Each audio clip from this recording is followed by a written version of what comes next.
안녕하세요.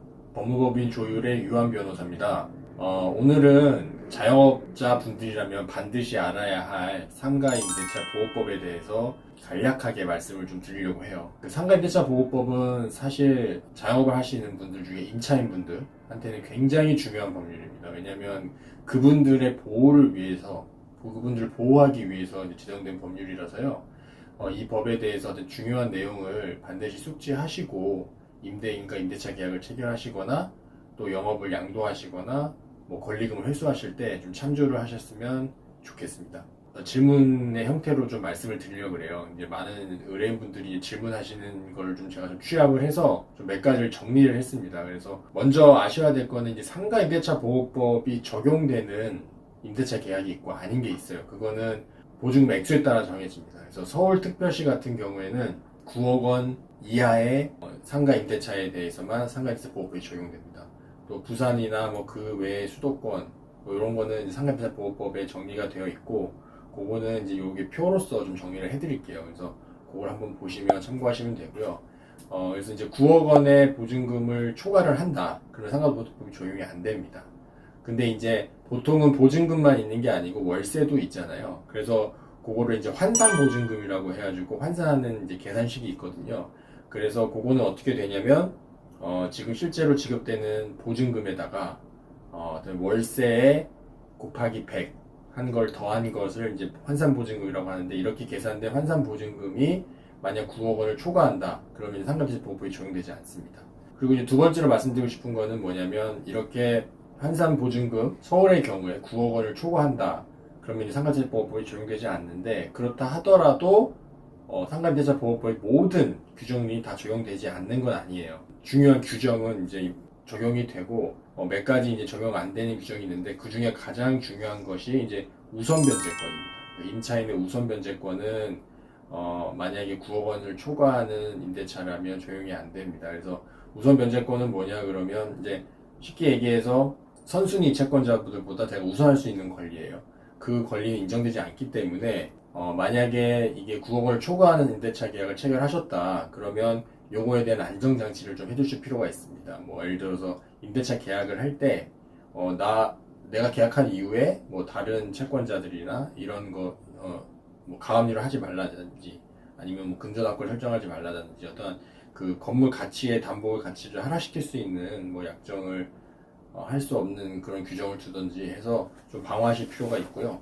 가장 많이 질문하시는 것 중에 하나가 뭐냐면, 계약 기간 중에도 매년 5%의 월세를 임대인이 인상할 수 있는지, 요걸 많이 여쭤보세요. 왜냐하면 그 상가 임대차 보호법 제11조에 따르면 임대인은 이제 5% 범위 상한에서 차임 등의 증가를 청구할 수 있고, 다만 임대차 계약을 체결하거나 한번 차임을 올렸다면 그 올린 이후 1년 이내에는 이런 차임 증가 청구권을 인정하지 않는다 라는 이런 규정이 있기 때문에, 임대인분들은 이 규정을 적용을 해서 임대차 기간 존속 중에도 매년 5%를 올릴 수 있다 이런 식의 주장을 하시는 경우가 많아요.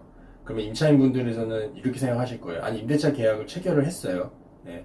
했는데 그 임대차 기간 중에 매년 5%를 임대인이 올린다 그러면 내가 임대차 계약을 체결할 이유가 없잖아요. 근데도 또 상가임대차 보호법을 보면 이런 11조 규정이 있는 거예요. 그래서 여기에 대해서 좀 의문이 있으십니다. 그래서 이제 결론은 뭐냐면, 원칙은 이 법 11조는 11조에 따라서 임대인분들은 그런 요구를 하실 수 있습니다. 계약 기간이 몇 년 남아있다 하더라도 임대인은 매년 5%의 상한으로 월세 등의 증가를 청구할 수 있습니다, 임차인에게. 근데 여기서 중요한 건 뭐냐, 이 법 규정은 그냥 청구할 수 있다는 규정을 둘 뿐이고, 이걸 반드시 임차인들이 받아들일 필요는 없어요. 즉, 임대인은 그런 요구를 할 수 있다는 그런 선언적인 규정을 해놓은 것 뿐입니다, 이 상가임대차 보호법 11조는요. 그렇기 때문에 임차인은 이걸 거절할 수 있고요. 거절을 하게 되면 임대인분들은 소송을 할 수밖에 없어요, 이거를 관철시키기 위해서는. 근데 실제로 이 11조를 기준으로 소송이 인정되는 경우가 사실 거의 없습니다. 사실 없다고 보시면 돼요. 왜냐하면 이 규정은 굉장히 예외적인 경우, 예를 들어서 기존 임대료가 어떠한 특별한 사정 변경이 있어서 너무 뭐 낮은 가격으로 임대차 계약이 체결됐다든지, 뭐 어떤 그런 굉장히 예외적인 사정이 있어서 불가피하게 임대인의 입장에서는 뭐 특별한 사정이 있는 경우에만 인정되는 그런 규정이기 때문에 이 규정이 있다고 해서 반드시 5%가 인상되어야 된다, 이런 건 절대 아닙니다. 그래서 임차인분들이 만약에 임대인이 11조를 이렇게 내세우면서 이거 매년 5% 올릴 수 있다고 법이 규정되어 있으니까 내년 임대료는 5% 올릴게요, 이렇게 얘기를 하시면 그거는 당당히 거절하시면 됩니다. 거절하더라도 임대인 입장에서는 소송까지 하긴 쉽진 않아요.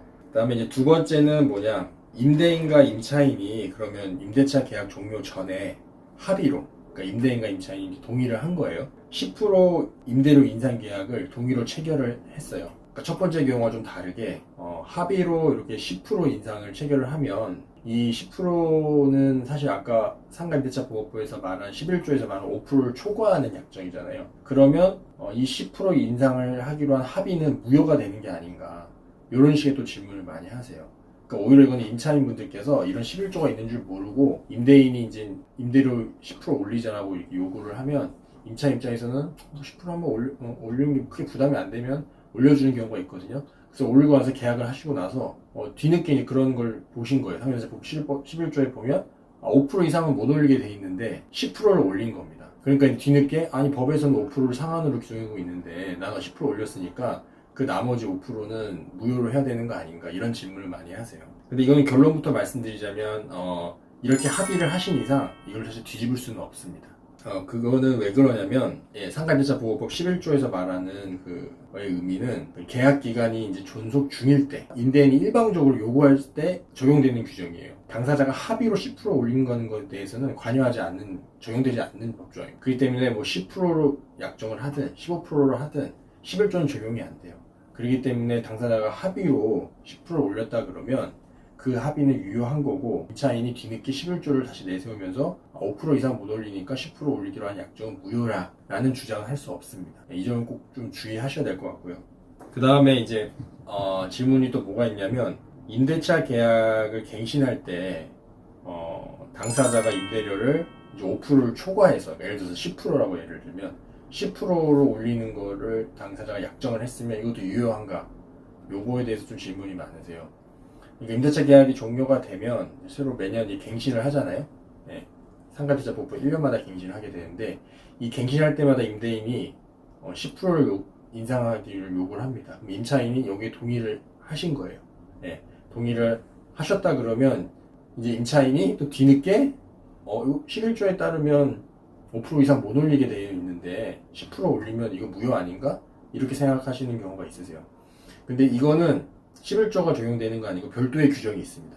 그 상가임대차보호법 10조 제3항에 따르면 이렇게 되어 있습니다. 갱신되는 임대차의 차임과 보증금은 5% 이상 증가될 수 없다 라고 규정이 되어 있기 때문에, 이 경우에는 만약 갱신할 때 임대인 10%를 요구하면 그거는 거절하실 수 있는 거예요. 그리고 만약 10%로 인상하기로 이 법을 모르고 약정을 하셨다 하더라도 이 법은 이제 강행 규정이라 그래가지고 강행 규정, 당사자 합의보다 우선되는 규정이기 때문에 10조 3항에 따라 나머지 5%를 초과하는, 그러니까 10%니까 5%를 초과하는 나머지 5%에 대해서는 다시 반환받으실 수 있습니다. 그래서 요거를 좀 주의를 하셨으면 좋겠습니다.